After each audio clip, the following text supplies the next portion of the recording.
যত্ন কৰিব লাগিব নেদেখাজনক কোনেও প্ৰত্যক্ষভাৱে চুব নোৱাৰে নেদেখাজনক কোনেও প্ৰত্যক্ষভাৱে পাব নোৱাৰে পালো বুলি ভাবিছিলে কোনে উদ্ধৱ মহন্তই কাক কৃষ্ণ নাই পোৱা কৃষ্ণই বুজাইছে তুমি মোক নাই পোৱা মোক পাইছে বৃন্দাবনৰ গোপীয়ে মোৰ লগত থাকিও পোৱা নাই তুমি কোনে উদ্ধৱে যদি মোক পাবলৈ হয় কি কৰিব লাগিব ভাগৱতৰ দশম স্কন্ধত আছে গোপী উদ্ধৱ সংবাদ ৰহস্য চতুৰ্থ স্থানীয় জীৱৰ ৰহস্য দেহৰ ৰহস্য ঈশ্বৰৰ ৰহস্য হয়নে আৰু দশমত নি কি দিছে দশমত নি পেলাই আমাক দিছে ভক্তিৰ ৰহস্য উদ্ধৱ কৃষ্ণৰ লগতে আছে পালো বুলি ভাবি ললে গোপী কৃষ্ণৰ পৰা আঁতৰত আছে উদ্ধৱে ভাবিছে নাই পোৱা কৃষ্ণই জানে বলে কি গোপনে যি মোক পূজা কৰে সিহে পাব লগতে থাকি মোক পালো বুলি যি পূজা কৰিছে সি মোক থাকিলেও নাপায় এইটো কাৰণে উদ্ধৱক ক'লে মোৰ গোপীসকলে খুব মনত পৰিছে এই উদ্ধৱ যে গোহাঁই মইনো কি সেৱা কৰিব পাৰো আপোনাক বোলে এটা খবৰ লৈ দিয়াচোন হয়নে বাৰু ভকতৰ খবৰ ল'ব লাগিব বৈষ্ণৱৰ খবৰ ৰাখিব লাগিব সাধু সন্ত মহন্তৰ লগত একত্ৰ হৈ থাকিব লাগিব উদ্ধৱক শিকালে এনেদৰে কৃষ্ণৰ কাষত থাকি কৃষ্ণক পাম বুলি যদি ভাবিছা এইটো তোমাৰ মায়াৰ ভ্ৰম তুমি গোকুললৈ যোৱা গোকুলত মোৰ পানৰ সেৱিকা গোপীসকল আছে তেওঁলোকৰ খবৰ লোৱা আৰু তেওঁলোকৰ খবৰ আনি মোক দিয়াই হয়নে ওই যি কাম বেদনীয়ে কৰিছিলে যি কাম ভাগৱত শাস্ত্ৰই কৰিছে যি সাধনা অন্তৰংগ সেৱা ৰূপে মহাবৈষ্ণৱ শিৱই কৰিছে যি সাধনা দেৱঋষি নাৰদে দিব্য বিনালৈ তেওঁ গুণ কীৰ্তন কৰি কৰিছে তাতকৈও শ্ৰেষ্ঠ সাধনা কৰিছে কোনে অশিক্ষিত অজ্ঞ গোকুল ধামৰ বৃন্দাবনৰ গোপীসকলে কি কৰিছে কেৱল কৃষ্ণক চাই থাকে কৃষ্ণ আহিছে নেকি কেৱল ভাবি থাকে কৃষ্ণ আমাৰ ওচৰলৈ কেতিয়া আহিব এইটোকে জল্পনা কল্পনা কৰি থাকে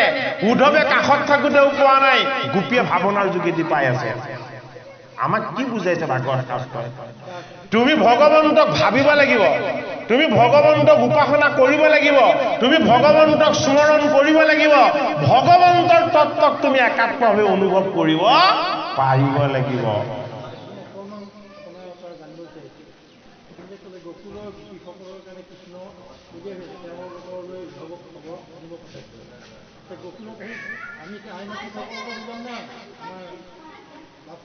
বৰ ধুনীয়া কথা সুধিছে হয় ঠিক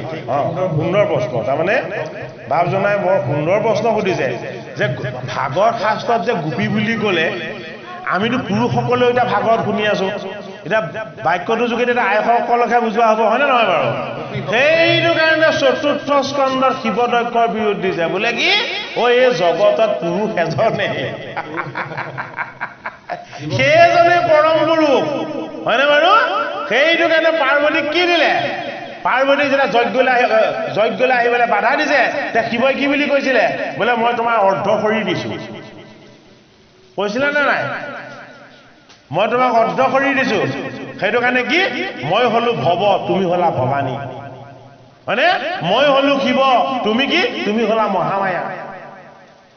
সেইটো কাৰণে বাজনা আমি সকলো গোপনে ঈশ্বৰক সেৱা কৰিবলৈ অহা প্ৰকৃতিৰ তত্ত্ব গোপী মানে নাৰী নহয় জীৱ মাতৃ হয়নে বাৰু পৰমাত্মা পুৰুষ এজনেই কিন্তু তেওঁৰে অংশ আমি সকলো জীৱ আত্মা নহয় সেইটো কাৰণে আমি কি আমি প্ৰকৃতি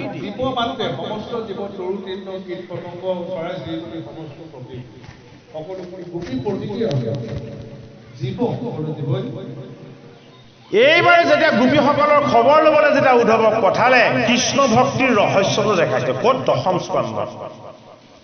কৃষ্ণৰ চৰণত অনুনয় বিনয় কৰি উদ্ধৱে বহুত সময় স্তুতি কৰিছে যে হে মোৰ হৰি হে মোৰ ভগৱান হে মোৰ প্ৰাণৰ ঈশ্বৰ মই তোমাক এৰি গোপীসকলৰ ওচৰলৈ কেনেকৈ যাম তথাপিতো তোমাৰ আজ্ঞাটো মই পালন কৰিম তোমাৰ সেৱা এয়াই যে মই তোমাৰ প্ৰাণৰ গোপীসকলৰ খবৰ লৈ ভীম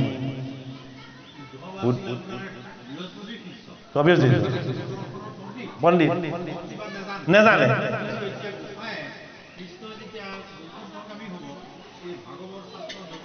জনাব লাগিব উদ্ধৱকে ঠিক ঠাক কৰিব লাগিব গোপীসকলৰ যোগেদি কৰি দিলে ভক্তিভাৱে তাৰমানে গোপী হল এটা মাধ্যম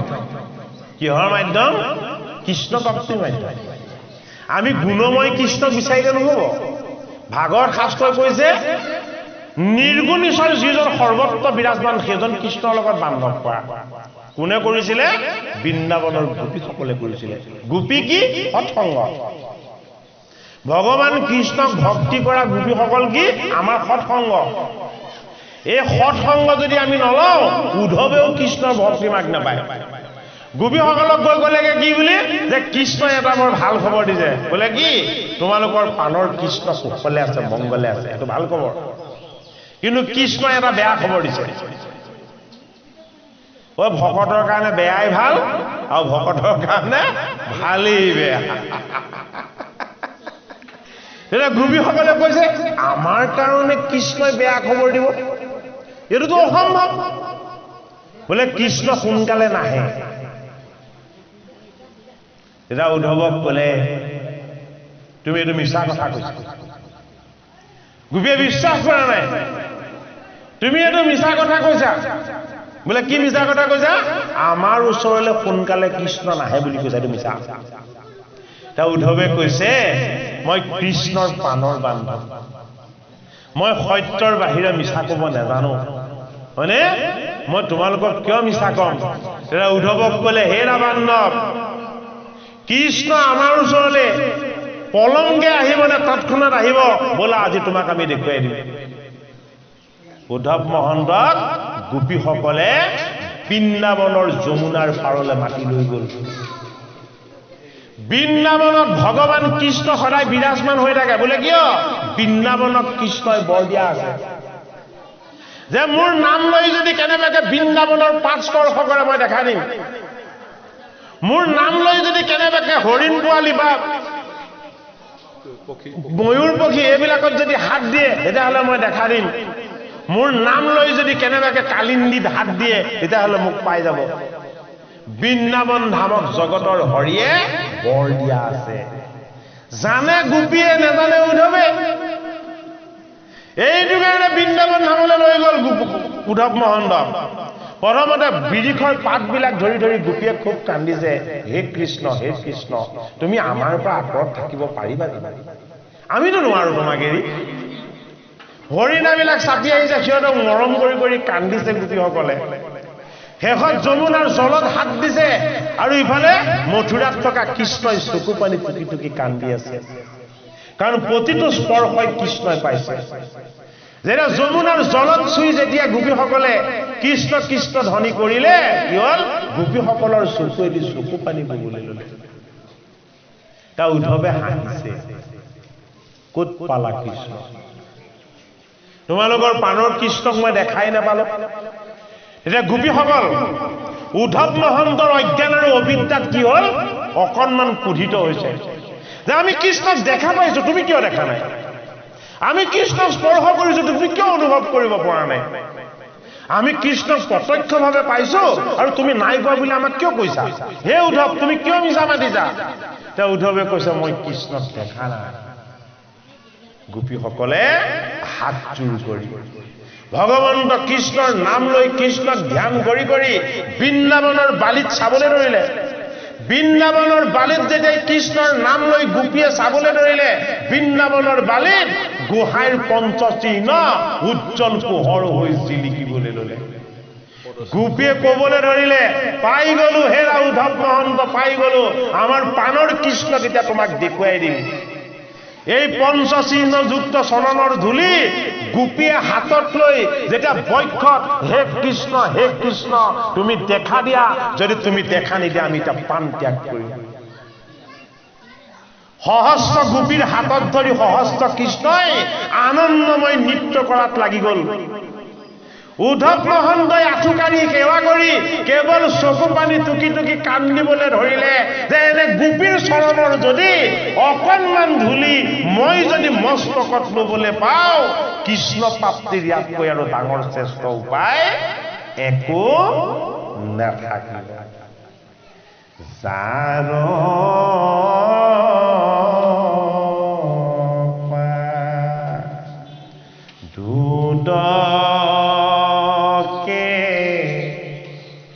দেৱী গংগা যাৰ বাই কেহুয়া আছে বেদ পৰম পতি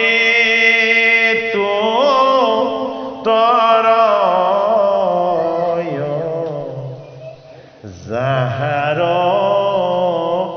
নামে উদ্ধৱ মহন্ত কৈছে হে কৃষ্ণ তোমাৰ নাম ললে মই তাৰিম বুলি ভাবিছিলো মই এতিয়া বুজি পালো বোলে কি তোমাৰ এই গোপীসকলৰ নাম ললেও মই তাৰিব পাৰিম। যিসকলে নেদেখা ঈশ্বৰজনক হাতেৰে ধৰি নৃত্য কৰি মোৰ আনন্দৰ সুখ দিলে ভগৱত প্ৰাপ্তিৰ উপায় দিলে ভগৱন্ত কৃষ্ণক কেনেকে পাব পাৰি সেই ৰাস্তা দেখুৱালে। এনে ভকতৰ লগত যদি মোৰ পৰিচয় নহয় তেতিয়াহ'লে মোৰ কৃষ্ণ পৰিচয় শুদ্ধ নহ'ব। আঁঠুকাঢ়ি গোপীক ভগৱান কৃষ্ণৰ পানৰ পাণ্ডৱ উদ্ধৱে স্তুতি কৰি ক'বলৈ ধৰিলে হে পানৰ গোপীসকল আজিৰ পৰা তোমালোকো মোৰ ভগৱান কৃষ্ণৰ দৰেই কি হলা প্ৰিয় হলা পাণ্ডৱ হলা। আজিৰ পৰা তোমালোক মোৰ সখী হলা আৰু তোমালোকৰ চৰণৰ ধূলি মোৰ অকণমান হাতত দিয়া। গোপীয়ে হাতত দিলে তেওঁলোকৰ চৰণৰ ধূলি দিবলৈ লৈছে গোপীয়ে কৈছে হাতত নহয় তোমালোকৰ এই পবিত্ৰ ধূলি মই হাতত নলওঁ মোৰ গোসাঁইক দিব লাগিব গতিকে মোৰ মস্তকত দিয়া। বৈষ্ণৱৰ পদধূলি হাতে লইলো কিৰে তুলি। বৈষ্ণৱৰ পদৰ ধূলি যদি আমাৰ মস্তকত যদি আমি ল'বলৈ নাপাওঁ তেতিয়াহ'লে আমাৰ কৃষ্ণ প্ৰাপ্তি এই জীৱনত কেতিয়াও নহ'ব। ভক্তিৰ ৰহস্য দশম স্কন্ধ, ভক্তিৰ নিত্য দশম স্কন্ধ, ভক্তিৰ ভাৱনাক গভীৰ কৰি কৃষ্ণমূৰ্তি প্ৰকাশ হৈ ৰাস ক্ৰিয়া কৰি জীৱ আৰু শিৱ এক হৈ আত্মা আৰু পৰমাত্মা এক তত্ত্ব হৈ অভিন্ন ঈশ্বৰ তত্ত্ব হৈ আমাক দশম স্কন্ধত ভগৱান কৃষ্ণই দেখুৱাইছে কি কৃষ্ণৰ সমান প্ৰেমময় আনন্দময় আৰু ৰসময় এই জগতত একো বস্তু নাই। কৃষ্ণ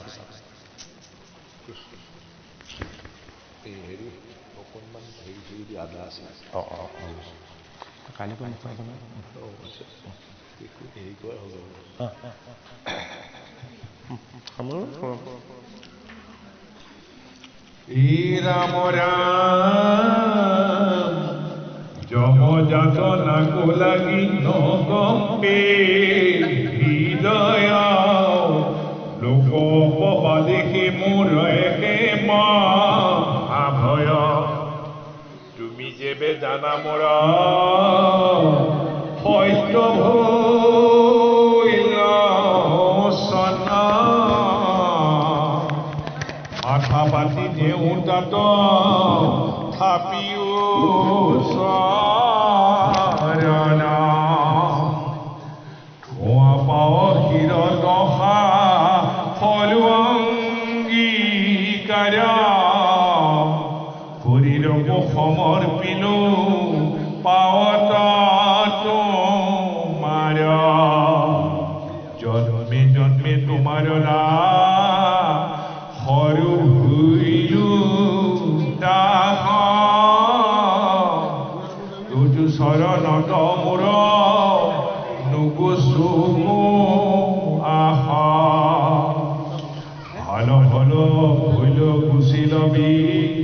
হয় মহা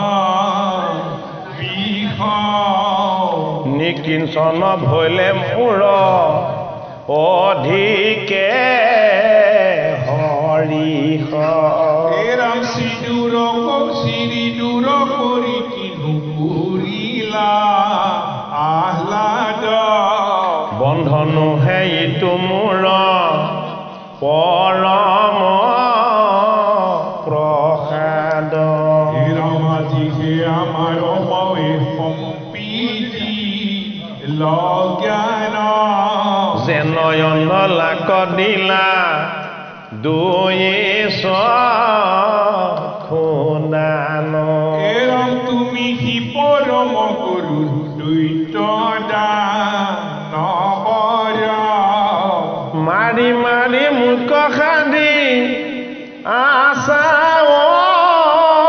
নে কৰ যুগতি মহামহাযোগীও নপাৱে দৈত্য গণে লভিলতো মাত বৈৰ ভাৱে হেন ঈশ্বৰ দেৱ মোৰ পৰম বান্ধৱ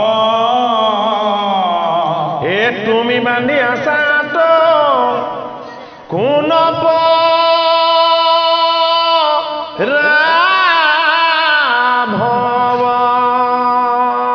এই যে নাক পাখেৰে বলিক যে বান্ধি ভগৱন্ত প্ৰভুৱে যে কষ্ট দিলে বলি দৈত্যকুলত জন্ম লোৱাৰ কাৰণে অকণমান অজ্ঞান অবিদ্যা আৰু তেওঁৰ লগত অহংকাৰ আছিলে ভগৱন্তৰ বল বীৰ্য শক্তি সীমা কিমান অনন্তমুখী বলিক বুজাই দিলে বোলে কি তুমি সমস্ত দেৱতাসকলক বশ কৰি তেওঁলোকক অধীন কৰি তুমি স্বৰ্গ ৰাজ্য কাঢ়ি লৈছিলা কিন্তু মোৰ নাক পাখেৰে মই যেতিয়া তোমাক মেৰিয়াই দিলো তুমি হাত ভৰি একো লৰাব নোৱাৰিলা তেতিয়া বলিৰ উপলব্ধি হৈছে কি হে প্ৰভু তোমাৰ স্পৰ্শ যিজন বলিয়ে তোমাৰ স্পৰ্শ বিচাৰে তুমি তাক নাক পাখেৰে বান্ধি তাৰ অজ্ঞান অবিদ্যা পাপ সমস্তবিলাক দূৰ কৰি তোমাৰ চৰণ সেৱা আৰু তোমাৰ অনুভৱ তুমি মোক এইখিনি সত্য বুলি দেখুৱাইছা তোমাক মই সাধাৰণ এটি জীৱ হৈ কি দান দিম তোমাক দান দি মই কি সন্তুষ্ট কৰিম এই জগত ব্ৰহ্মাণ্ড সমস্তৰে কেৱল দাতা এজন সেইজনেই হলা তুমি বলিৰ অজ্ঞান দূৰ হৈছে প্ৰথমতে তেওঁ দান দিছো বুলি ভাবিছিলে কাক বামনক তাৰ পাছত বুজিলে জগতৰ মালিকক কোনে কি দিব পাৰে তেখেতক দিবলৈ আমাৰ হাতত আছে কি হয়নে আমাৰ হাতত একো নাই বলিৰ হাতত একো নাই হে পৰম পিতা পৰমেশ্বৰ তুমি নিজ গুণেই তুষ্ট তুমি নিজৰ গুণত নিজেই সন্তুষ্ট এই অসুৰ কুলত তামস কুলত বৈৰী ভাৱেৰে মাতিছিলে মোৰ ককাহঁতে কোনে হিৰণ্যাক্ষ আৰু হিৰণ্যকশিপুৱে তথাপিতো তুমি আহিছিলা তথাপিতো তুমি তেওঁলোকক উদ্ধাৰ কৰিছিলা ময়ো এই দৈত্য বংশত জন্ম লৈ ময়ো দানৱ হৈ আছিলো কিন্তু তুমি মোৰ কি হলে ভগৱত ৰূপত ঈশ্বৰ ৰূপত আহি তোমাৰ চৰণ দৰ্শন দি তোমাৰ চৰণ সেৱাৰ যি সুখ আৰু আনন্দ তুমি এই পৰম পবিত্ৰ সুখকণ তুমি মোক দিলা মোৰ আৰু তোমাৰ পৰা পাবলৈ একো বাকী নাই অৰ্থাৎ ভগৱন্তত ভক্তিত ভকত সন্তুষ্ট হ'ব লাগিব ভগৱন্তত ভক্তিত যদি ভকত সন্তুষ্ট নহয় তেতিয়াহ'লে ঈশ্বৰ কেতিয়াও সন্তুষ্ট নহয় সন্তুষ্টিৰ কিন্তু এটা সীমা লাগিব সন্তুষ্টিৰ সীমা যদি অতিক্ৰম কৰে তেতিয়াহ'লে অহংকাৰ হ'ব সন্তুষ্টিৰ সীমা যদি অতিক্ৰম কৰে তেতিয়া কি হ'ব অহংকাৰ হ'ব সেইটোৱে আটাইতকৈ শ্ৰেষ্ঠ সন্তুষ্টি যে জনমে জনমে কেৱল তোমাৰ চৰণ সেৱা কৰিবলৈ তুমি যাতে আমাক কৃপা কৰা জনমে জনমে তোমাৰ ভকত বৈষ্ণৱৰ সংগত তোমাৰ অমৃতময় নাম গুণ যশ আৰু লীলা আমি শ্ৰৱণ কীৰ্তন কৰাৰ যাতে তোমাৰ পৰা অকণমান কৃপা পাওঁ হয়নে বাৰু এইকণ বৰ এইকণ আশীৰ্বাদত কেতিয়াও অহংকাৰ থাকিব নোৱাৰে বলিক সেয়া বুজাইছে যে তোমাক মই নাক পাখেৰে মেৰিয়াই তোমাৰ লগত যি অহংকাৰ অবিদ্যা অজ্ঞান আছিলে সমস্তখিনি দূৰ কৰি দিলো তুমি উপলব্ধি কৰিছা যে তোমাৰ পৰম শক্তি সামৰ্থ্য তোমাৰ দৰে এজন পৰম পবিত্ৰ মোৰ ভগৱত ঈশ্বৰৰ মই যে এই নাক পাখ ৰূপী স্পৰ্শ পাইছো হে প্ৰভু এয়া তোমাৰ মোৰ প্ৰতি ডাঙৰ কৃপা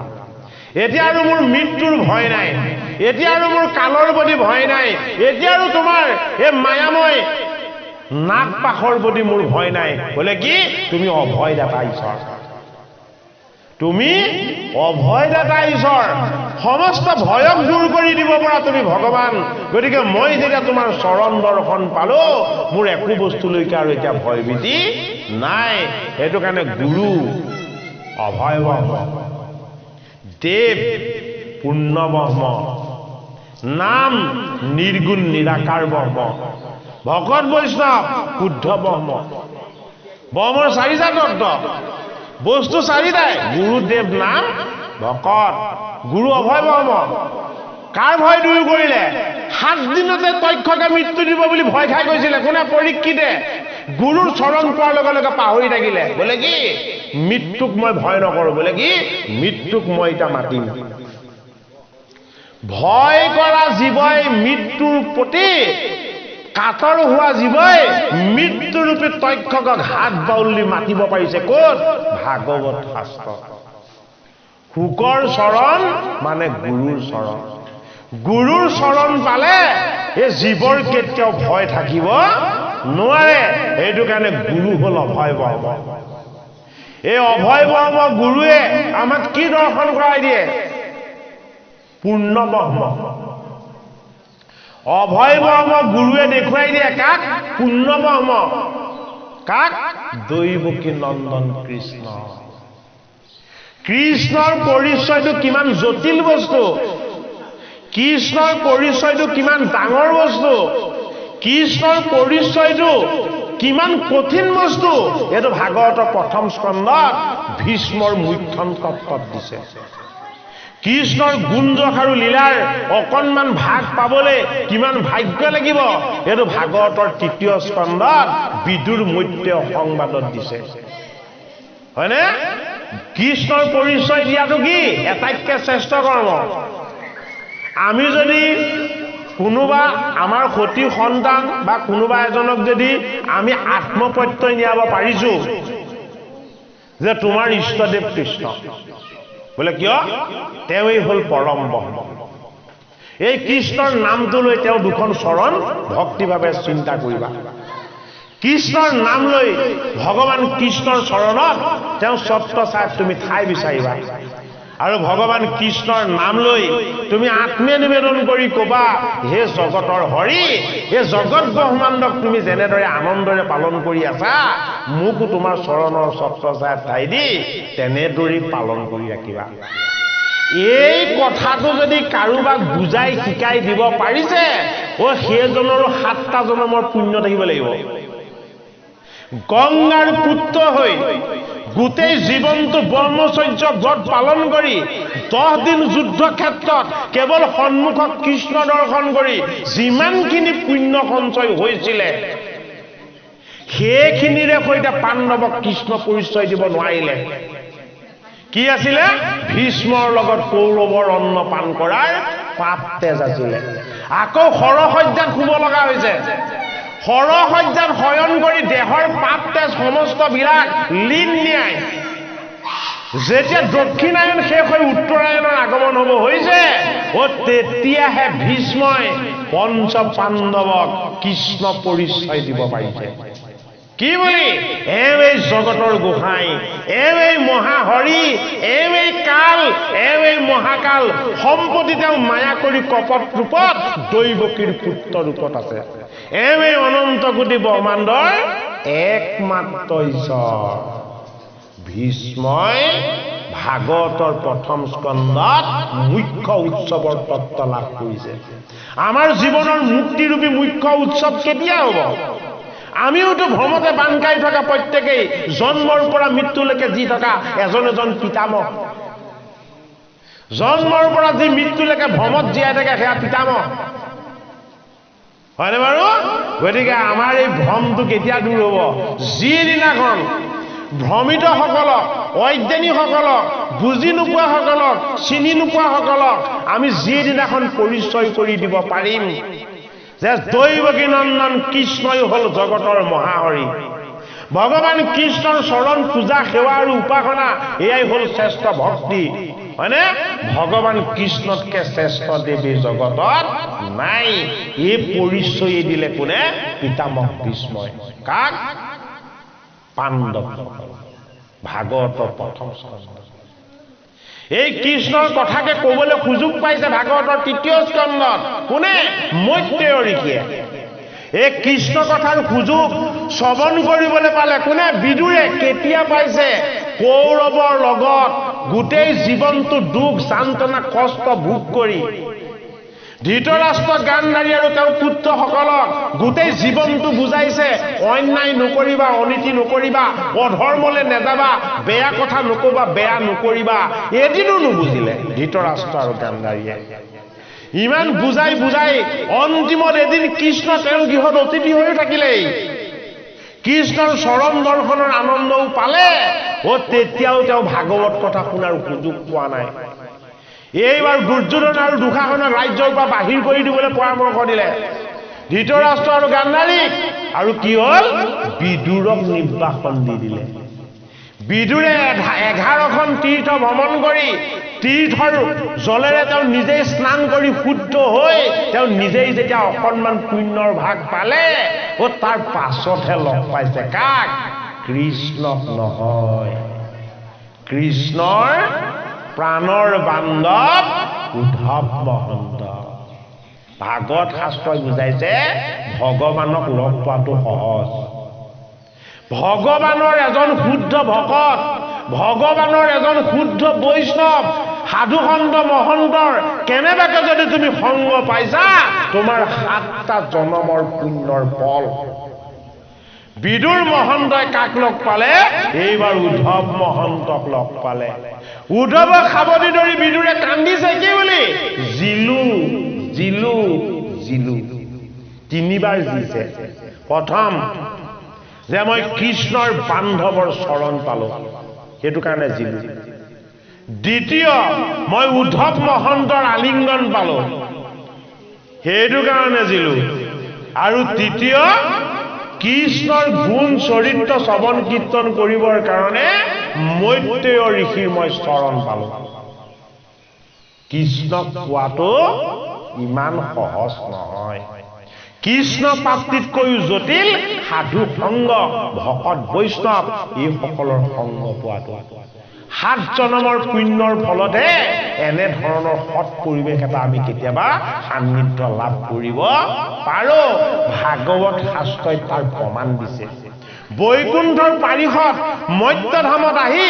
তামস যোনিত জন্ম লৈ এই দৈত্যৰ গৃহত প্ৰহ্লাদ জন্ম হ'ল। প্ৰহ্লাদৰ পুত্ৰ হ'ল বিৰোচন, বিৰোচনৰ পুত্ৰ হ'ল বলি। ভাগৱতৰ 8ম স্কন্ধত এজন বৈষ্ণৱ বলিৰ চৰিত্ৰ। এই বলিৰ চৰিত্ৰৰ যোগেদি ঈশ্বৰৰ চৰিত্ৰৰ শ্ৰৱণ কীৰ্তনৰ যি পুণ্য আনন্দ, এই আনন্দ আমাৰ হৃদয়ত অনুভৱ হ'ব লাগিব। সেইটো কাৰণে আটাইতকৈ ৰসময় বস্তুটোৱেই হ'ল ভকতি। ভকতিতকে ৰসময় বস্তু নাই। এইটো কাৰণে আমি ভকতিৰ সান্নিধ্য যদি কেনেবাকে লাভ কৰিবলৈ হয়, কৃষ্ণৰ নাম, কৃষ্ণৰ লীলা, কৃষ্ণৰ ৰূপ আৰু কৃষ্ণৰ ধাম, 4টা বস্তু। ৰূপ, লীলা, নাম আৰু ধাম। কাৰ? কৃষ্ণৰ। কৃষ্ণৰ ৰূপটো কেনেকুৱা? কৃষ্ণৰ ৰূপটো বোলে শ্যাম বৰণৰ। বস্ত্ৰখন কেনেকুৱা? বোলে পীত বস্ত্ৰ, হয়নে? পীত বস্ত্ৰে শোভে আদি শ্যামকলেৱৰ, এইটো কৃষ্ণৰ ৰূপ। বোলে ভোজ কেইখন? বোলে অজানুলম্বিত, ললিত বলিত, চতুৰ্ভুজ। কিয় চতুৰ্ভুজ? শংখ চক্ৰ গদা পদ্ম। কাৰ কাৰণে? ভকতৰ কাৰণে। পদত পঞ্চচিহ্ন, ইষদ ইষদ হাঁহি, শিৰত ময়ূৰ পাখি, অকুঞ্চিতকে ললিত বলিত তেওঁৰ ৰূপ, হয়নে এইটো কৃষ্ণৰ ৰূপ হয়নে কোনে ধ্যান কৰে ভকতে ধ্যান কৰে ভকতে তেওঁৰ চৰণৰ পৰা মস্তকলৈকে তেওঁৰ ৰূপটো ধ্যান কৰে হয়নে যেতিয়ালৈকে ভক্তি নহব যিমান ধ্যান কৰিলেও নেদেখে ভকতৰ সংগ ল'ব লাগিব ভাগৰ শাস্ত্ৰ শ্ৰৱণ কীৰ্তন কৰিব লাগিব নিৰন্তৰ অনুশীলন কৰিব লাগিব তেতিয়াহে ভজনীয়া ভকতে এই শুদ্ধ পবিত্ৰ কৃষ্ণৰ ৰূপটো ধ্যান কৰি আনিব পাৰে ভগৱন্তৰ ৰূপ হয়নে ভগৱন্তৰ ৰূপটো চালে এই ৰূপক কেনেকৈ পূজা কৰিব ভগৱানৰ ৰূপটো সন্মুখলৈ আনি তেওঁ চৰণত আপুনি স্পৰ্শ কৰিলে মস্তকেৰে সৈতে তেওঁ চৰণ স্পৰ্শ কৰিলে নাকেৰে সৈতে তেওঁ চৰণৰ চন্দন তুলসীৰ সুগন্ধি ল'লে গোটেইখিনি আপুনি পালে এতিয়া ভগৱানক আপুনি কি দিব ভগৱানক দিবলৈ কি আছে বোলে চাকি গছ জ্বলাই দিলো ধূপ গছ জ্বলাই দিলো তাতে শেষ নেকি নহয় পাৰ্থিৱ একো বস্তুৰে ভগৱান সন্তুষ্ট নহয় সেইটো কাৰণে ভগৱানৰ ৰূপ ভগৱানৰ নাম আটাইতকৈ শ্ৰেষ্ঠ বস্তুটোৱে হ'ল ভগৱানৰ নাম সেইটো কাৰণে কলিৰ ধৰ্মটো কি নাম ধৰ্ম যজ্ঞ পূজা পাতল বলি বিধান সব আহি আশ্ৰয় লৈছে এই হৰিনামত বোলে কিয় হৰিনামত আশ্ৰয় লৈছে ই বোলে কলিৰ ধৰ্ম হৰিনাম বাকী ধৰ্ম লৰচৰ হ'ব নাম ধৰ্ম লৰচৰ নহয় নাম অক্ষয় নামৰ লগত ঈশ্বৰৰ শক্তি ঈশ্বৰৰ পুণ্য ঈশ্বৰৰ ভক্তি ঈশ্বৰৰ তত্ত্ব ঈশ্বৰৰ স্বৰূপ সকলো থাকিব এইটো কাৰণে ৰূপ আৰু নাম দুটা বস্তু এই ৰূপ আৰু নাম পোৱাৰ পাছত আমি কি পাব লাগিব ভগৱন্ত য'ত থাকে সেই ধাম সেই ঠাই ভগৱন্ত ক'ত থাকে বোলে ভকতৰ চৰণত থাকো বোলে মস্তকত কিয় নাথাকি পদে বিষ্ণু হয়নে নহয় মুখলৈ চালে মায়া লাগিব চৰণলৈ চালে ধৈৰ্য আহিব ধীগুণটো ভগৱন্ত প্ৰভুৰ সেইটো কাৰণে তেওঁ ক'ত স্থান লৈছে বোলে মই পদৰ স্থান লৈছো বোলে কিয় বোলে লক্ষ্মীয়ে মোৰ মুখলৈ চাব নালাগে মোৰ চৰণলৈ চালে হ'ল চব দেখা পাব ধাম ক'ত য'ত ভগৱন্তৰ চৰণ সেৱা কৰা হয় য'ত ভগৱন্তৰ চৰণ উপাসনা কৰা হয় য'ত ভগৱন্তৰ চৰণৰ আনন্দময় ধূলি শিৰত ল'ব পৰা যায় সেয়াই হ'ল ভগৱন্তৰ ধাম ৰূপ নাম আৰু ধাম ইয়াৰ পাছত কি আছে ইয়াৰ পাছত আছে ভগৱত প্ৰাপ্তি ভগৱত প্ৰাপ্তি এই তিনিটা বস্তুৰ ৰহস্য ফচল সেইটো কাৰণে মাধৱ মহাপুৰুষে ঘোষা ঘোষিলে কি বুলি হৰি নাম ৰখে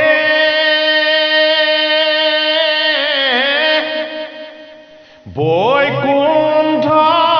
প্ৰকাশে প্ৰেম অমিতৰ নদী শ্ৰীমন্ত শংকৰে পাৰ ভাঙি দিলে বহে ব্ৰহ্মাণ্ডক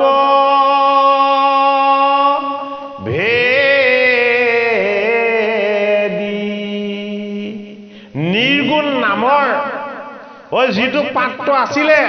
দেৱতাবিলাকৰ কপট ভাৱনাৰ ঢাকনিৰে ঢাকি ৰাখিছিলে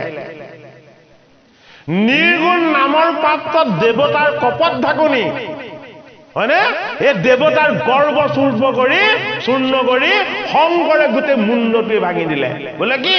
যিটো পাত্ৰত নাম বস্তুক ঢাকি ৰাখিছিলা মই পাত্ৰটোকে মুক্ত কৰি দিলো কেনেকে মুক্ত কৰিলে বৈকুণ্ঠৰ নাম বস্তু মৰ্ত্যলৈ নমাই আনিলে হৰিৰ গুণদোষ আৰু ভকতি সমস্তজনৰ কাৰণে তেওঁ বুৱাই আনিলে সেইজন পৰম গুৰু শ্ৰীমন্ত শংকৰদেৱ গুৰুজনাৰ চৰণত আমি যদি ভক্তি ভাৱেৰে সেৱা কৰিছো এয়াই আমাৰ গুৰু সেৱা বেলেগ গুৰু সেৱা আমি ক'ত বিচাৰিম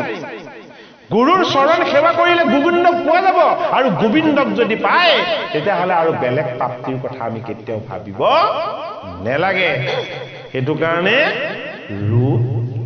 লীলা নাম আৰু ধাম এই চাৰিটা বস্তুতে ভগৱন্ত কৃষ্ণ যদিও বিৰাজমান তেওঁ এখন বেলেগ ধামৰ কথা ক'লে কাক উদ্ধৱ মই তোমাক এখন ধামৰ কথা কম তুমি বুজি লোৱা সেইখন ধামত মই থাকিম তুমি দেখা পাবা আৰু হে উদ্ধৱ মই বৈকুণ্ঠত থাকিলেও সেইখন স্থান কেতিয়াও নেৰো সেয়া কি ভাগৱত শাস্ত্ৰ ভগৱান কৃষ্ণই উদ্ধৱক বৰ দিয়া আছে বাঘময়ূৰ ভগৱান কৃষ্ণই উদ্ধৱক আশীৰ্বাদ দিয়া আছে বাক্য দিয়া আছে বোলে হে উদ্ধৱ মোৰ ভাগৱতত মই তোমাক প্ৰৱেশ হৈ দেখাইছো চাই লোৱা ভাগৱত বাংময় মূৰ্তিত ভগৱন্ত কৃষ্ণ প্ৰৱেশ হৈ দেখুৱালে উদ্ধৱক আৰু কি ক'লে যে তুমি ভাগৱত শাস্ত্ৰ শ্ৰৱণ কীৰ্তন কৰি মোক পোৱাৰ যিটো আনন্দ এই আনন্দটো লাভ কৰিবা মোক তাতেই পাবা হয়নে বাৰু গতিকে তুমি মোক তাতেই পাবা তোমাৰ মনত কোনো সংজ্ঞা নেৰাখিবা কিন্তু উদ্ধৱ মহন্তক এটা সাৱধান বাণী কৈ থৈ গ'ল কৃষ্ণ এই সাৱধান বাণীটো আমাৰ ৰাইজে এতিয়াও সুন্দৰকে মানি চলি আছে এই দাম্ভিক সতত নক হিবাই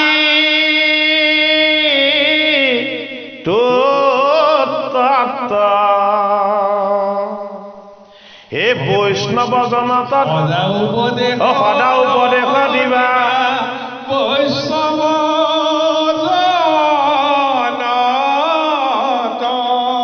দাম্ভিক সঠত ভাগৱত দিবলৈ পাৰণ কৰিছে যি বৈষ্ণৱ ভকত এইসকলক চিনি পাইছে যি বিষ্ণুৰ চৰণ সেৱা কি উপলব্ধি কৰিছে এইসকল বৈষ্ণৱ কাক ক'বলৈ কৈছে যে বৈষ্ণৱক ক'বা এই কথা কি হ'ব মই তাতে প্ৰকাশ হ'ম মই তাতে প্ৰকাশ হৈ দিম সেইটো কাৰণে মাধৱ মহাপুৰুষে ঘোষা শাস্ত্ৰৰ 24 চন্দ্ৰৰ 4 নম্বৰ ঘোষা জোকা তেওঁ বান্ধি থৈ বুজাই থৈ গৈছে কি বুলি হয় একান্ত ভকত হবে নিৰ্গুণ কৃষ্ণৰ গুণ ও গাঁৱে খন্দা বসিয়া যথাত বৈকুণ্ঠক পৰিহৰি হে যোগী ৰোহী দয়নি থাকা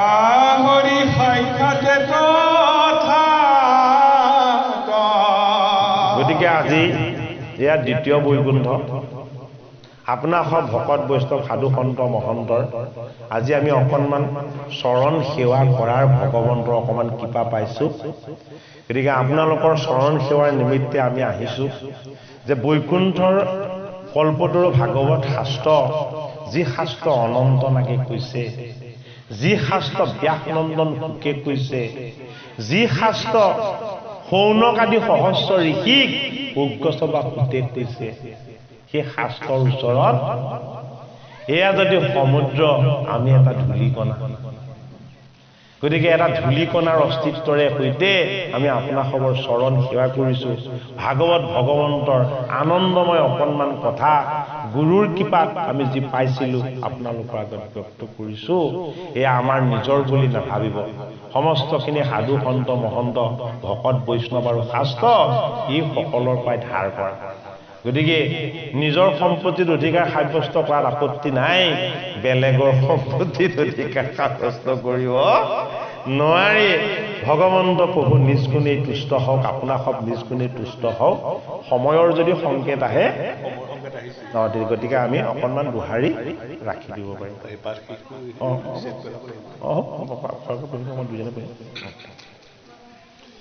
এরম হেন ইষ্ট দেবগণ মোর পরম বান্ধব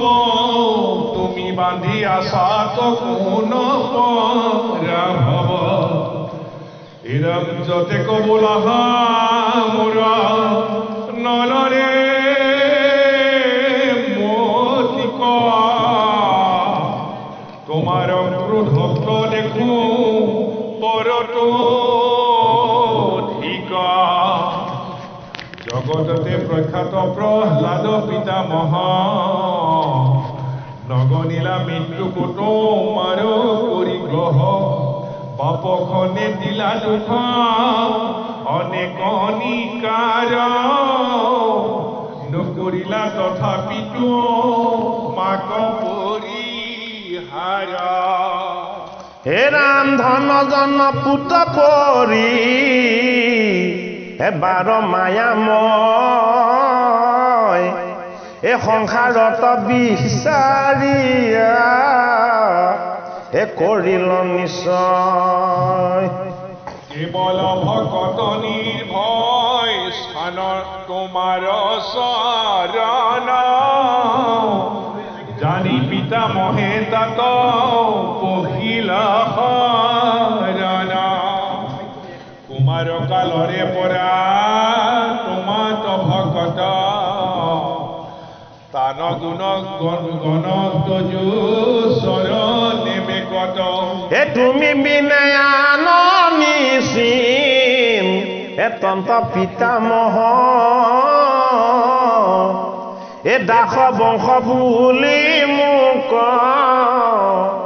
কৰা অনুগ্ৰহ যদ্যপি অজ্ঞানী ময় নজানো ভক্তি তথাপি তোমাৰ প্ৰভু ভৃত্তৰ সন্ততি হে নজানি চক্ৰপাণী কৰা পৰিত্ৰাণ হে বিশ্বৰে কৰিব কিবা তুমি বজান হে অনেক বুলন্ত বলি হে বচন প্ৰবোধ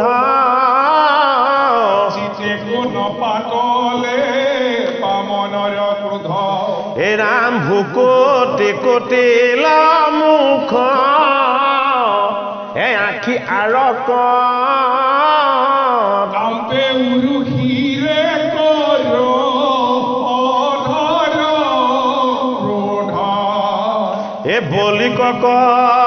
তাকে শান্ত অধৰ কামুৰি মূৰ্তিক দেখোন যেন ধাতু যাই উৰি হে ৰাম ৰাম হে না দেখি বলি মন হুয়াম আছে ফুকনি গদতি পৰি কিত শুনা পাছে সেহি বেলা প্ৰহ্লাদত হিতে উপস্থিত ভূমিত ভয়ত যেন চন্দ্ৰমা উদিত ভাগৱত শাস্ত্ৰভাগ এনে শাস্ত্ৰ যদি ভক্তিভাৱেৰে ভাগৱতৰ কথা শ্ৰৱণ কৰিছে সন্মুখত এই লীলা দেখা পাব কোনে দেখা পাব যাৰ হৃদয়খন শিশুৰ দৰে ফটিকৰ নিচিনা স্বচ্ছ নিকা যিজনৰ অন্তৰত কপট বেয়া ভাৱনাৰ কোনো কলংক বা ছিদ্ৰ নাই সেইজনে যদি এই কৃষ্ণলীলা ভাগৱতৰ কথা শ্ৰৱণ কৰে ইয়াত যিখিনি কৈ থাকে সন্মুখত সেইখিনি দেখা পাব কোন প্ৰকাশ হ'ল যে আমাৰ বংশতে পৰম পবিত্ৰ মূল পিতামহ বলিৰ পিতামহ কোন প্ৰহ্লাদ যিজন প্ৰহ্লাদে তোমাৰ এই নৰসিংহৰ ৰূপ দেখা পায় সেই ৰূপত তেওঁ ভীতিগ্ৰস্ত নহৈ তোমাৰ চৰণ চুই স্তুতি কৰিছিলে সেই দৈত্যৰ বংশতেই মই জন্ম হৈ হে জগতৰ তোমাক স্তুতি কৰাৰ অকণমান সুযোগ পাইছো কি হৈ গ'ল বামনৰ কপট কোষ বাঢ়ি গ'ল আৰু লগে লগে কোন প্ৰকাশ হ'ল এইবাৰ প্ৰহ্লাদ প্ৰকাশ হৈ গ'ল প্ৰহ্লাদৰ নাম লৈছিলে মানে বাৰু সেই স্থানত কোন প্ৰকাশ হ'ল প্ৰহ্লাদ প্ৰকাশ হ'ল কথাখিনি কৈ আছে শুকদেৱে কাক পৰীক্ষিত শুকে যি কৈছে পৰীক্ষিতে সন্মুখত দেখি আছে অনন্তনাগে যিখিনি চাৰি সিদ্ধ কৈছে সেই কথা চাৰি সিদ্ধই দেখি আছে নৈমিষ ক্ষেত্ৰত সৌনকাদি সহস্ৰ ঋষিক যেতিয়া ভগৱন্ত ঈশ্বৰ কৃষ্ণৰ লীলা কৈ খুটে যেতিয়া ক'লে আৰু অকণমান সময়ৰ পাছতেই দুৰ্যোধনৰ ৰাজ্যলৈ হাতত নাঙল লৈ বলৰাম প্ৰভুৰ প্ৰৱেশ হ'ব নৈমিষ ক্ষেত্ৰত গৈ বলৰাম প্ৰভু প্ৰৱেশ কৰি দিলে ঈশ্বৰৰ লীলা হয়নে এই সত্য সনাতন শুদ্ধ ঈশ্বৰৰ কথা আমি কায় বাক্য মন সকলো এক কৰি মন প্ৰাণ তেওঁ চৰণতে অৰ্পণ কৰি আমি যদি প্ৰেম ভাৱেৰে ভক্তি ভাৱেৰে শ্ৰদ্ধা ভাৱেৰে যদি শ্ৰৱণ কৰো ওই ঈশ্বৰ দৰ্শনৰ কাৰণে এইটো নৰতনো আমাক ঈশ্বৰে দিছে বেলেগ বেয়া বস্তু বেয়া দৃশ্য হয়নে হিংসা দেশ ওই এইবিলাক দৰ্শন কৰিবৰ কাৰণে আমাক ঈশ্বৰ প্ৰভুৱে এই দৃষ্টি পঠিওৱা নাই ভগৱন্ত প্ৰভুৰ অমৃতময় অৰুণ চৰণ দৰ্শনৰ কাৰণে ভগৱন্ত প্ৰভুৱে আমাক এই নৰতনু দিছে আৰু আমাক দৃষ্টি দিছে ভাগৱতৰ অষ্টম স্কন্ধৰে বলিয়ে অনুভৱ কৰিছে কি বুলি যে তোমাৰ কুধতো মংগল আছে হে প্ৰভু যিদৰে তোমাৰ ইখন ইখন হাঁহিত আনন্দ আছে তুমি কুধ কৰিলে মোৰ পাপবিলাক দূৰ হ'ব অহংকাৰ দূৰ হ'ব তুমি যদি কুধ কৰা তেতিয়াহ'লে তোমাৰ কুধত মোৰ সমস্ত বেয়া ভাৱনাবিলাক দুষ্ট যিমানবিলাক বেয়া বস্তু আছিলে এই সমস্তবিলাক নাশ হ'ব কোনে কৈছে বুলিয়ে কৈছে বামন প্ৰভুৱে কৈছে সেইটো কাৰণে অষ্টম স্কন্ধত ঈশ্বৰৰ কৰ্মময় ৰহস্য এরাম পিতবস্তে কুভে আতি শ্যামলা হরিরা বিজুলি খুঠির যেন নবজল ধরা কমল লোচন সারু বদন মণ্ডল কুণ্ডল কর্ণট জলে মকর কুণ্ডল হে ৰাম ৰাম ক্ষীৰ চত্ৰা কীতকে নীলৱা কুঞ্চিত সুবলিত ভোজ দৈ আজানুলম্বিত কোটি আঙুলি আৰু হে কম্ভু কণ্ঠ ৰুচি ৰব হে নাখাতিল কোষ মদ অৰুণ ধৰ যেন হে কৰি কৰ সমহোবলিত উৰুদৈ সুকুমল পদক দেখন্তে সুখী হৈ হে পৰম মধুৰ মূৰ্তি ৰূপ আকৰিষ সৰ্বকালে দেখি যেন পিংহতি বৰিষ স্থানক প্ৰকাশে কৰে শৰীৰ জ্যোতি মাধৱৰ মুখ্য পদ পাৰি সদমতি হে ৰাম ৰাম দেখোন দেখোন দুখ মহা মনোহৰ বেশ হে ভৈলন্ত পলাদ সেহি অভাগ্য বেশ পিতামহ আশীল দে হে পাদ গদিবে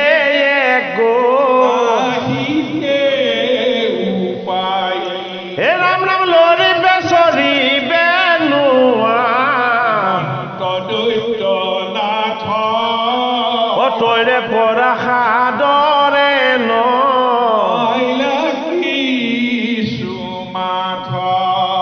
বৈকুণ্ঠৰ কল্পতৰু ভাগৱত শাস্ত্ৰ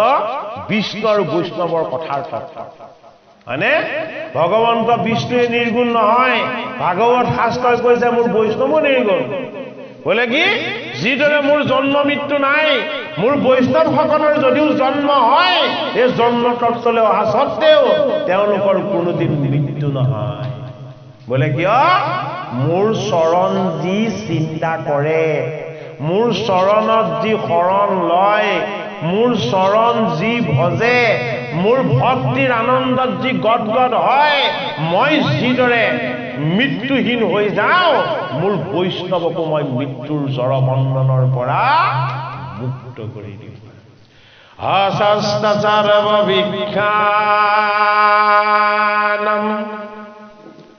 দেৱৰ্ষীণাম সনাৰদ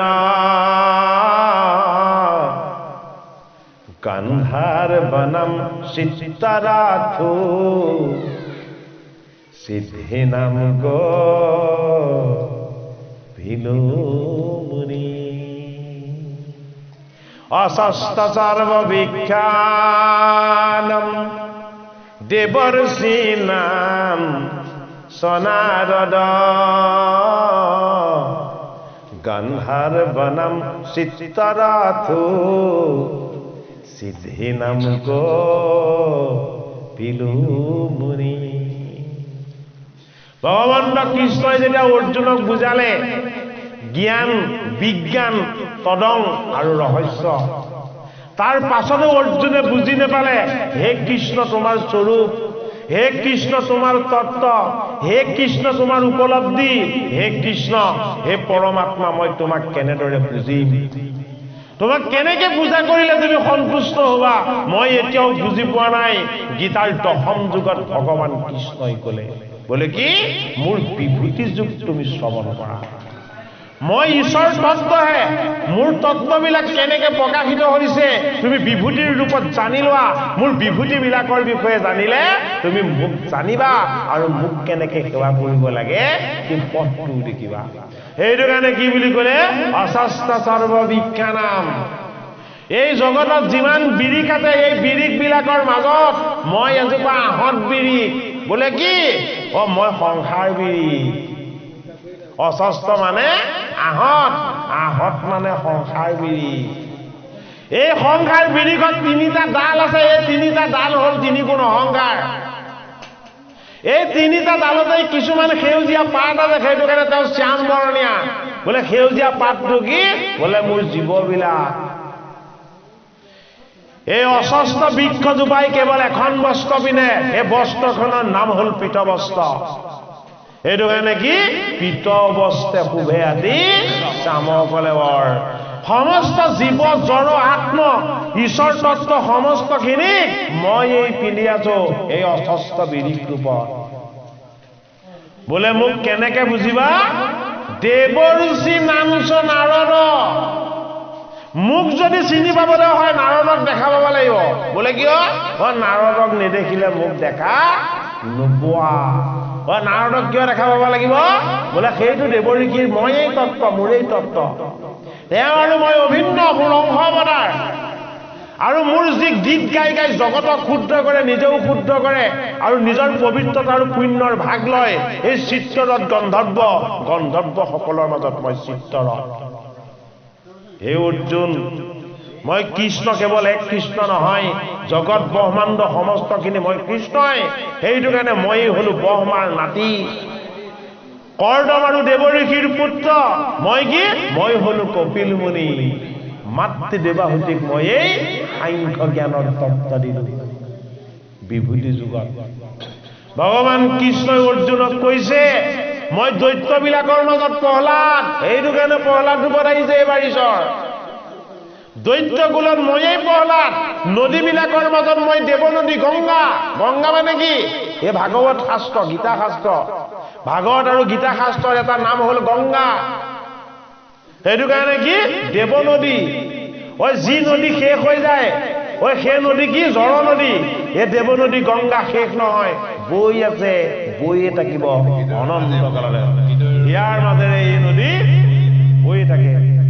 এইটো কাৰণে পক্ষীবিলাকৰ মাজত মই হলো কি সুপৰ্ণা গৰুৰমুখী গুৰুসকলৰ মাজত মই দেৱগুৰু বৃহস্পতি পণ্ডিতসকলৰ মাজত মই শুক্ৰাচাৰ্য গ্ৰহবিলাকৰ মাজত মই হলো কি সূৰ্য আৰু মই হলো পৃথিৱী চন্দ্ৰ মই এই আকাশ মই এই বায়ু মই এই বতাহ মই এই বৰুণ মই এই ইন্দ্ৰ জগতৰ হৰিয়ে কৈছে কি বুলি ঐ এইবিলাক মোৰ বিভূতি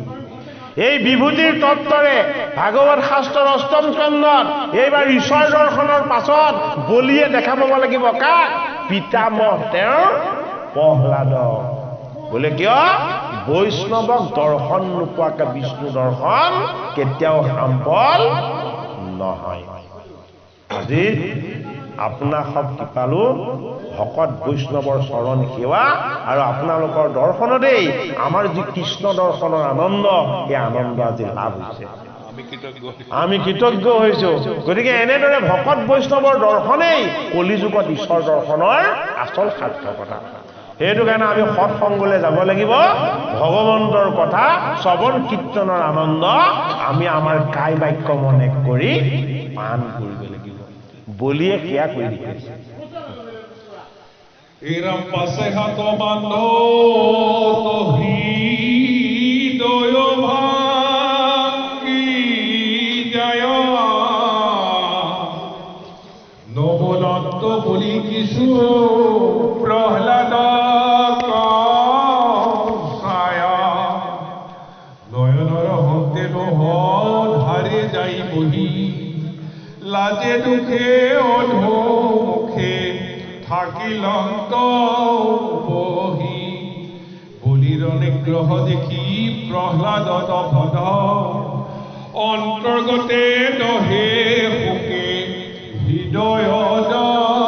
গধ অবস্থা দেখতে আসে উঠনি ক্রন্দন ক্ষণেকের রহিলা স্তম্ভী হিরণ্যনন্দন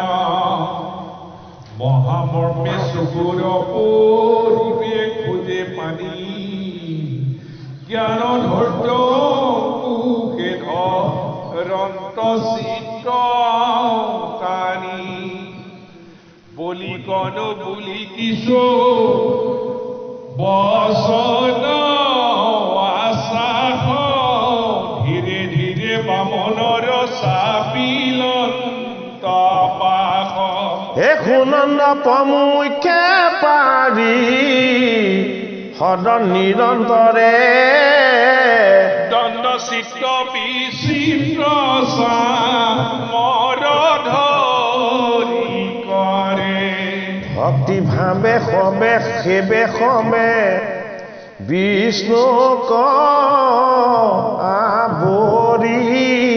দেবে হবে ব্ৰহ্মায়ু সন্তে স্তুতি কৰি নানাবিধ যন্ত্ৰ বাবে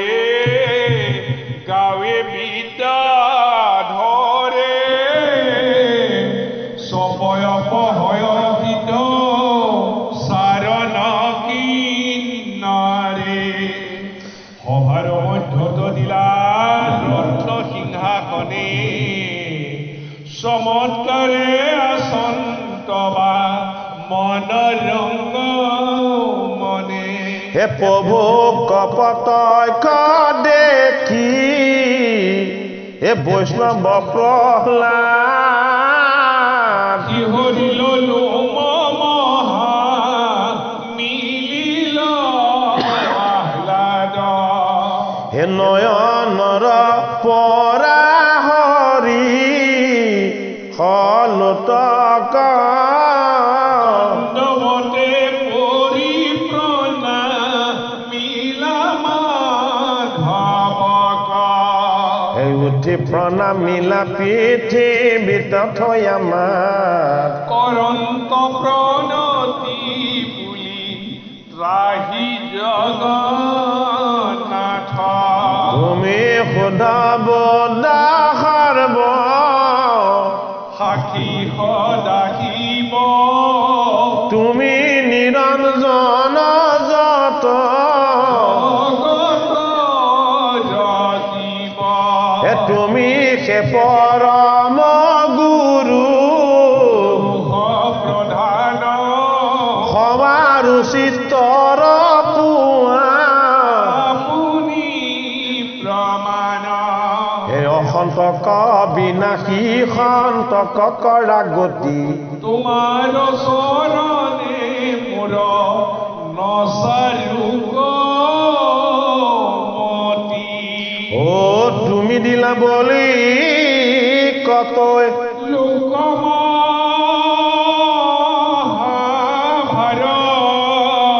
ও কাহি লইলা আতবৰ আনন্দ আমাৰ এ গৰ্ব গুচা বলি কক ইলাকিনো দায়া হে আতি অন্ধ কৰে পুৰু হকচিৰি মায়া কচি জাক পাইলে সেইটো জীৱন্ততে জীৱনতে মৰা হে মা তন্তে নমন্ততে ন আকুৰ নপৰা শুনি অনুশুনা যেন সি থাকে কলা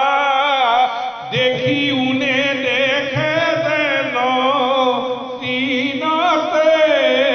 অন্ধলা পুনন অৱস্থা নক ৰয় শ্ৰীমদে শ্ৰীমন্ত হলে পাৱে পৰম পদে তুমি হেন স্বামী কপা হৰে হত বুদ্ধি আজি বুলি পাইল ভৱ ব্যাধিৰ ঔষধি ও এ বেখে তোমাক স্মৰি হৈবে কপুত হে আউৰ দুখ দিতে প্ৰভু মোহিকে দুগুত জাতি ধৰ্ম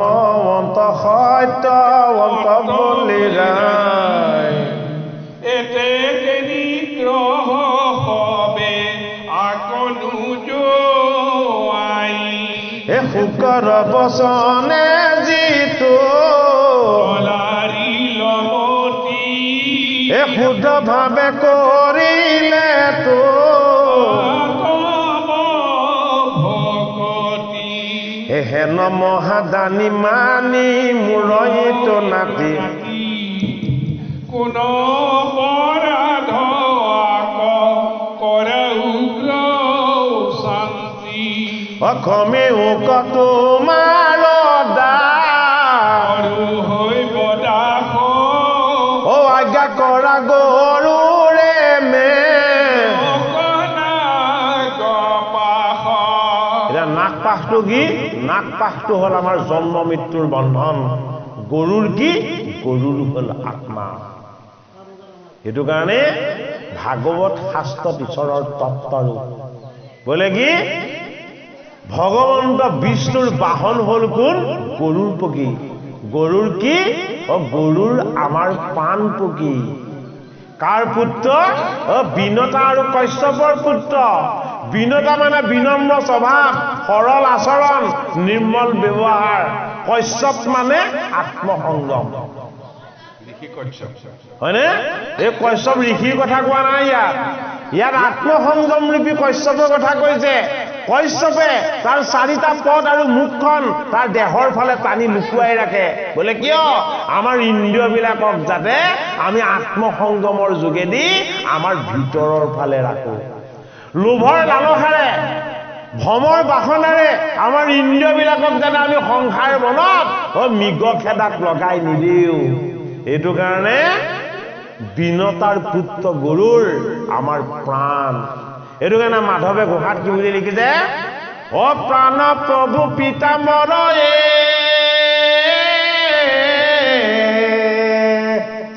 অ তুমি দূৰ কৰি আছা মায়া তোমাৰ কতে নাহি মায়া হে হৰি মোৰ মনলে মায়া আহিব পাৰে মোৰ দেহলে ভ্ৰম আহিব পাৰে কিন্তু তুমি মোৰ নাহিকাৰ ৰন্ধেৰে অহা যোৱা কৰি মোক চৈতন্য কৰি আছা তুমি কি তুমি মোৰ প্ৰাণ শক্তি তোমাক একো মায়াই স্পৰ্শ নকৰে তুমি কি তুমি পিতাম্বৰ এটো কাৰণে মই কাক স্মৰণ কৰিছো গৰুৰ ৰূপী তোমাৰ বাহন মোক ধাৰণ কৰি থকা তোমাৰ এই আত্মাৰূপী ঈশ্বৰ তত্ত্বক মই স্মৰণ কৰিছো বলে কিয় তুমি গৰুৰ কেতু মোৰ জীৱ আত্মাতে তুমি পৰমাত্মা কি হৈ আছা বাস কৰি আছা এইটো কাৰণে বুলিয়ে এবাৰ স্তুতি কৰিছে পলাদে এবাৰ কৈছে যে তোমাৰ মায়া তোমাৰ ভ্ৰম তোমাৰ পাপ তোমাৰ বিকাৰ এই সমস্ত বিলাকৰ পৰা বলিক এবাৰ তুমি মুক্ত কৰি দিলা বলে কিয় ও শ্ৰী হলে অহংকাৰ হয় তুমি বলিৰ পৰা শ্ৰীখিনি কাঢ়ি লৈছা শ্ৰী মানে কি সম্পত্তি আৰু যশ তুমি বলিৰ পৰা কাঢ়ি লৈছা বলে কি জীৱনৰ সমস্ত সুখ তুমি বলিৰ পৰা কাঢ়ি লৈছা জীৱনৰ সমস্ত সম্পত্তি এইটো কাৰণে সম্পত্তিটো হল পৃথিৱীৰ আৰু সুখটো হল স্বৰ্গৰ এই দুটা বস্তু লৈ লৈছে কোনে ভগৱন্ত প্ৰভুৱে গীতাৰ সাংখ্য যুগত অৰ্জুনক মধ্যম পাণ্ডৱ অৰ্জুনক ভগৱান কৃষ্ণই কৈছে সুখে দুখে জমা কিত্তা লাভ লাভ দয়া দয় তোমাৰ আত্মাক সুখ নালাগে দুখ নালাগে লাভ নালাগে লোকচান নালাগে জয় নালাগে পৰাজয় নালাগে তোমাৰ আত্মা সচ্চিত আনন্দময় হে অৰ্জুন সেই আনন্দময় হৰিৰ আনন্দ তত্ত্বক তুমি কি কৰা ৰোমন্থন কৰা অনুভৱ কৰা কিয় কান্দিছা এই 11 ঐক্যহীন কৌৰৱৰ ফালে চাই মই তোমাৰ পৃষ্ঠভাগত ৰৈ আছো শ্যাম সুন্দৰ কৃষ্ণ তুমি এবাৰ চাই দিয়া মোৰ চৰণ কিয়বা তুমি হাঁহি দিব লাগিব কৃষ্ণৰ চৰণত কিমান শক্তি আছে 11 ঐক্যহীন কৌৰৱৰ ফালে চাই যিজন অৰ্জুনে হুক হুকাই কান্দিছিল সেইজন অৰ্জুনে কন্দা বন্ধ কৰি যেতিয়াই কৃষ্ণৰ চৰণৰ ফালে চাই দিলে 18 যুগ সম্বলিত গীতা কৃষ্ণই দি দিলে কাক অৰ্জুনক অজ্ঞান অবিদ্যা অন্ধকাৰ তমহা এই সমস্ত বিলাকৰ পৰা মুক্ত কৰি কেৱল গীতা দিয়াই নহয় মোৰ ৰূপ কৃষ্ণ আনন্দময়েই নহয় মই বিশ্বৰূপ দশমত বিভূতি যোগ পোৱাৰ পাছত একাদশ যুগত অৰ্জুনে ভগৱন্ত কৃষ্ণৰ বিশ্বৰূপ প্ৰত্যক্ষ কৰিছে সেইজন কৃষ্ণ সেইজন বামন সেইজন ঈশ্বৰক এইবাৰ ভাগৱতৰ 8ম স্কন্ধত অকল বলিয়েই স্তুতি কৰা নাই বলিৰ ককাক প্ৰহ্লাদেও স্তুতি কৰিছে বলে কিয় তুমি আত্মাৰূপ ঈশ্বৰৰূপ তোমাৰ সেই ভয়ংকৰ নৰসিংহ ৰূপ মই স্তুতি কৰি তোমাক মই সন্তুষ্ট কৰিবলৈ যদিও যত্ন কৰিছিলো তুমি নিজ গুণে সদায় তুষ্ট হোৱা এইটো কাৰণে তুমি সন্তুষ্ট হৈছিলা এইবাৰ আমাৰ বংশৰ মোৰ এই নাতিৰো নাতি বলিৰ ওচৰত যেতিয়া তুমি বামন ৰূপত আহিলা হে জগতৰ হৰি মই প্ৰহ্লাদ আৰু ৰৈ থাকিব নোৱাৰিলো তোমাৰ চৰণ দৰ্শন আৰু তোমাৰ উপাসনা তোমাৰ চৰণক এবাৰ স্পৰ্শ কৰি অকণমান আশীৰ্বাদ লোৱা এই ইচ্ছা মই কেতিয়াও এৰিব নোৱাৰো ভাগৱতত ভগৱত প্ৰাপ্তি দৈত্যৰ কুলত জন্ম লৈও প্ৰহ্লাদে পুনৰ বামন প্ৰভুৰ চৰণ সেৱা কৰিবলৈ আহিছে দৈত্য কুলত জন্ম লৈও তেওঁৰে নাতি বলিক বুজাবলৈ আহিছে যে শ্ৰী যশ মান এই বুজাবিলাক ঈশ্বৰে তোমাৰ পৰা কাঢ়ি লৈ তোমাক কি কৰিছে উদ্ধাৰ কৰিছে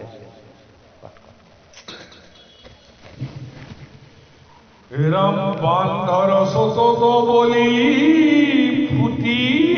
যাই প্রাণ তোমা তোমা কহ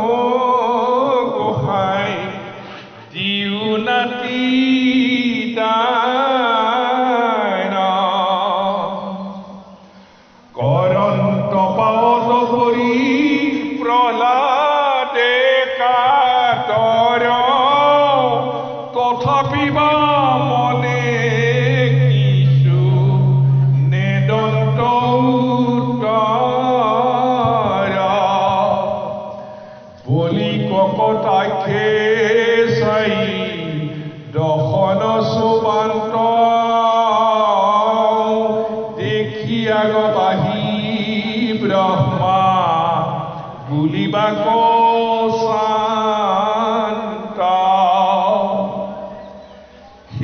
মতে বিন্ধাউলি সেই সময়ত বিন্ধাউলি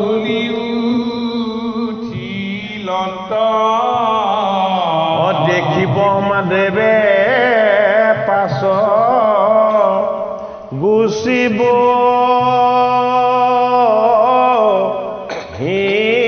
হিলন্ত এৰামিতো মহাভাগৱত জগততে সাৰ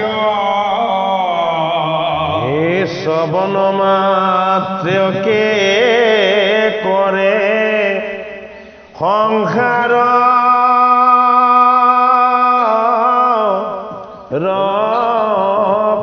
পাৰ ৰাম ভগৱতী মুকুতি পদ হাততে মিলাৱে পৰম ভগতি হৈ মাধৱ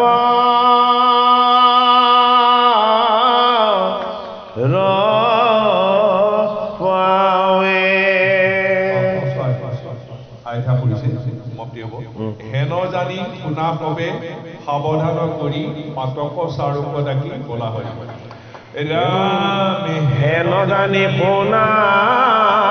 সমে সাৱধান কৰি হে পাতক চাৰুক ডাকে বোলা ৰে